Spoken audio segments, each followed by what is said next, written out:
आज आपको उत्तराखंड की एक कहानी सुनाते हैं। किसी गांव में एक किसान रहता था। उसका नाम कमलू था। उसके 7 बेटे थे। उसके 7 बेटों के बीच गहरा प्रेम था। लेकिन एक बार भयंकर सूखा पड़ गया। खेतों में कोई पैदावार नहीं हुई। कमलू के 7 बेटे शहर नौकरी करने चले गए। उन्होंने जो भी धन कमाया उसे आपस में बांट दिया। वे सुखपूर्वक रहने लगे। एक दिन महर्षि नारद पृथ्वी का भ्रमण कर रहे थे। उन्होंने कमलू के 7 बेटों के प्रेम की बातें सुनी। वे कुछ समय बाद स्वर्ग चले गए। स्वर्ग लोक में देवताओं का किसी बात पर मनमुटाव हो गया। उन्होंने आपस में बातें करना भी बंद कर दिया। नारद देवताओं से बोले, आप लोग देवता होकर भी आपस में लड़ रहे हो।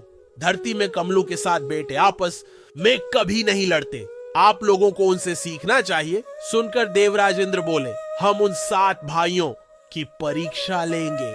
इंद्र महात्मा का रूप धारण कर कमलू के घर पहुंच गए। वह सबसे पहले कमलू के बड़े बेटे के पास गए। इंद्र ने कमलू के बड़े बेटे को 100 स्वर्ण मुद्राएं देते हुए कहा, लो, यह मुद्राएं रख लो।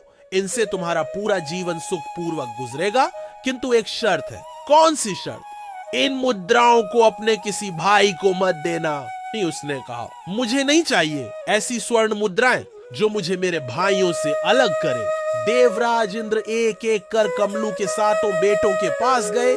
7 बेटों ने स्वर्ण मुद्राएं इंद्र को वापस लौटा दी। देवराज इंद्र स्वर्गलोक वापस चले गए। उन्होंने 7 भाइयों की एक परीक्षा और लेने की सोची। कमलू की तिल की खेती अच्छी होती थी। इस साल तिल में खूब फूल आए थे। तिल पकने पर उन्होंने तिलठेनों, तिल की शाखाओं से तिल झाड़े। उन्हें आश्चर्य हुआ, तिल के फलों में तिल थे ही नहीं।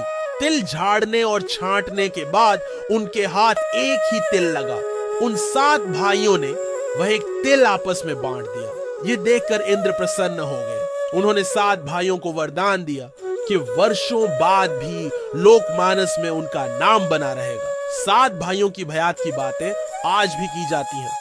इस कहानी से हमें यह सीख मिलती है, हमें मिल बांट कर खाना चाहिए।